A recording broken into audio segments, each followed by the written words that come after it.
राजाओं की दूसरी पुस्तक अध्याय 25। सिदकिय्याह ने बेबीलोन के राजा से बलवा किया।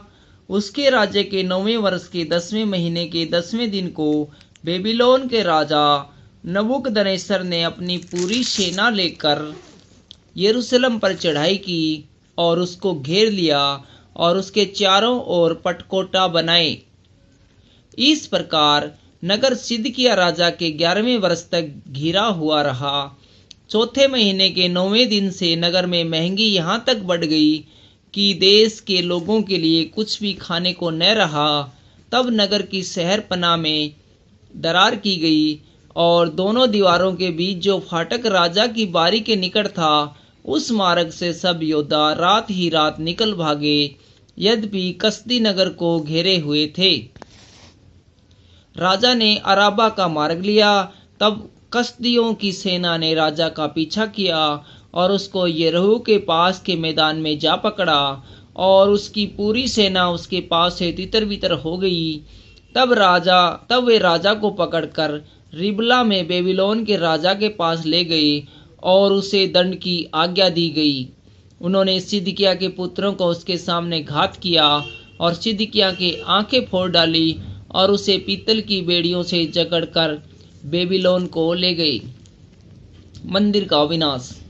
बेबीलोन के राजा नबूकदनेस्सर के 19वें वर्ष के 5वें महीने के 7वें दिन को अंगरक्षकों का प्रधान नबूजरदान, जो बेबीलोन के राजा का एक कर्मचारी था, यरूशलेम में आया। उसने यहोवा के भवन और राजभवन और यरूशलेम के सब घरों को, अर्थात हर एक बड़े घर को आग लगाकर फूंक दिया। यरूशलेम के चारों ओर की शहर पनाह को कसदियों की पूरी सेना ने, जो अंगरक्षकों के प्रधान के संग थी, ढा दिया। जो लोग नगर में रह गए थे और जो लोग बेबीलोन के राजा के पास भाग गए थे और साधारण लोग जो रह गए थे, इन सबों को अंगरक्षकों का प्रधान नबूजरदान बंदी बनाकर ले गया।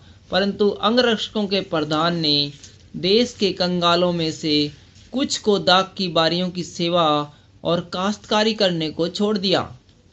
यहोवा के भवन में जो पीतल के खंभे थे और कुर्सियां और पीतल का हौज जो यहोवा के भवन में था, इनको कसदी तोड़कर उनका पीतल बेबीलोन ले गए।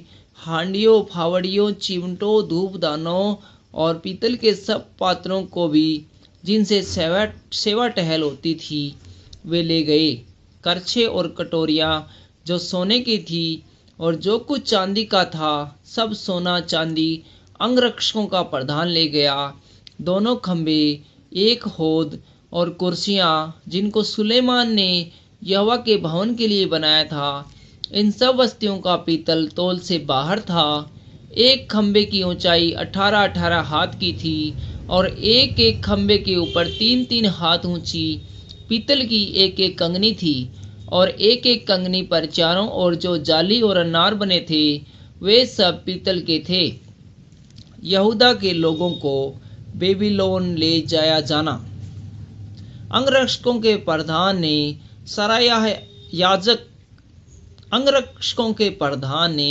सराया महायाजक और उसके नीचे के याजक सपन्याह और तीनों द्वारपालों को पकड़ लिया। नगर में से उसने एक हाकिम को पकड़ा जो योद्धाओं के ऊपर था, और जो पुरुष राजा के सम्मुख रहा करते थे, उनमें से 5 जन को नगर में मिले, और सेनापति का मुंशी जो लोगों को सेना में भर्ती किया करता था, और लोगों में से 60 पुरुषों को जो नगर में मिले, इनको अंगरक्षकों का प्रधान नबूजरदान पकड़कर रिबला के राजा के पास ले गया। तब बेबीलोन के राजा ने उन्हें हमात देश के रिबला में ऐसा मारा कि वे मर गए। यूं यहूदी बंदी बनके अपने देश से निकाल दिए गए। यहूदा का राज्यपाल गदल्याह। जो लोग यहूदा देश में रह गए, जिनको बेबीलोन के राजा नबूकदनेस्सर ने छोड़ दिया, उन पर उसने अहीकाम के पुत्र गदल्याह को, जो शापान का पोता, अधिकारी ठहराया।